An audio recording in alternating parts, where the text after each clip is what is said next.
Arthur. I'm 10 years old and I enjoy learning about math. Math is a very interesting and very fascinating subject. For me, it is part of my daily life and I engage in it all the time. My favorite part of math is not the competitions, but how you actually have a chance to move and stimulate your steel noggin, especially in the fields of geometry and number theory. With math, we can unlock the mysteries of our universe and understand our daily lives, such as how Neptune was discovered merely by mathematical prediction. It can make you a very interesting person. An example is the calculation of the sum of the terms in an infinite geometric sequence in which each term is non-negative but also less than 1. To compute for the infinite sum, we can first draw a geometric figure, a square. Now, let's split the square into two parts. This will represent 1/2. Next, we can make something that represents 1/4 by splitting the unshaded part into two parts again and shading one of the parts. Next, we can create 1/8 using the same logic. Now we have the terms. Of this sequence represented.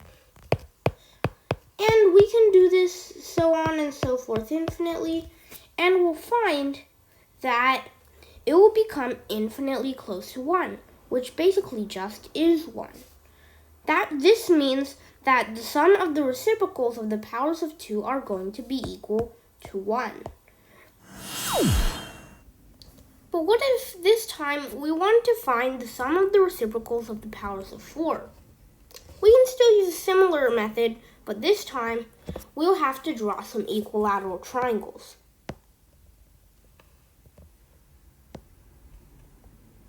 Now, everyone knows that we can split an equilateral triangle into 4 smaller equilateral triangles.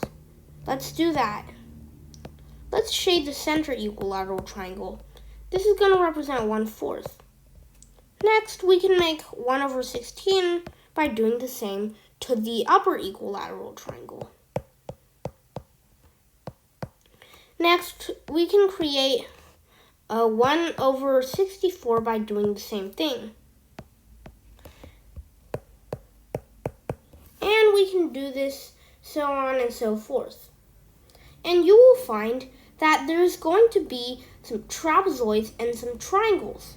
Each of these triangles are going to be 1/3 of the area of the trapezoids.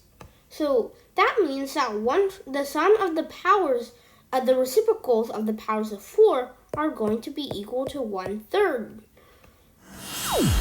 But what I mainly want to talk about today is a method commonly used in induction and recursion. It's about passing the ball. So for this, we need to draw a graph. And when you come to think about it, it's actually a very simple method, but it's like something that you wouldn't regularly think of, like the answer to a geometry question. Just imagine that there are 3 people, A, B, and C, sitting in a triangle. They are playing a game of pass the ball. First, A passes the ball to B. Of course, A also could have passed the ball to C.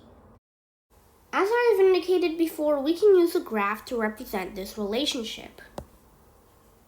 On the top will be the names of the 3 people, A, B, and C. On the left will be the rounds of passing. There's first going to be start, after first round of passing, after the second round, after the third round, and so on. So at the start, there's only one possibility of A having the ball, and 0 of B and C since, well, we just give A the ball at the beginning. After the first round, B and C can have one possibility of getting the ball. These possibilities of 1 are going to be from A giving the ball to them. Now, of course, A can have 0 possibilities of getting the ball. On the second round now, A has 2 possibilities, which comes from B and C, while each of B and C have one possibility, which basically just comes from the other person of B and C. Now, after the third round, A is still going to have two possibilities from the two possibilities of one of B and C. Now, of course, B and C are now going to have possibilities of 3, which come from 2 plus 1. So the pattern on this graph basically is that the new one is going to come from the other two people on the previous round. For example, this 2 over here comes from the 1 over here and the 1 over here. This passing the ball graph technique can be used in a variety of situations, and you may not even notice it. Let's take an example. As shown in the picture below, there is a regular hexagon with the 6 triangular regions A, B, C, D, E, and F. If we must use 4 different colors to color the hexagon and adjacent regions must be colored differently, how many ways are there to color the hexagon? At first glance, this barely has anything to do with the passing the ball graph technique, but we can regard these 6 regions as the 6 rounds of passing the ball. We can also regard these 4 colors as the 4 people. Now let's draw the graph.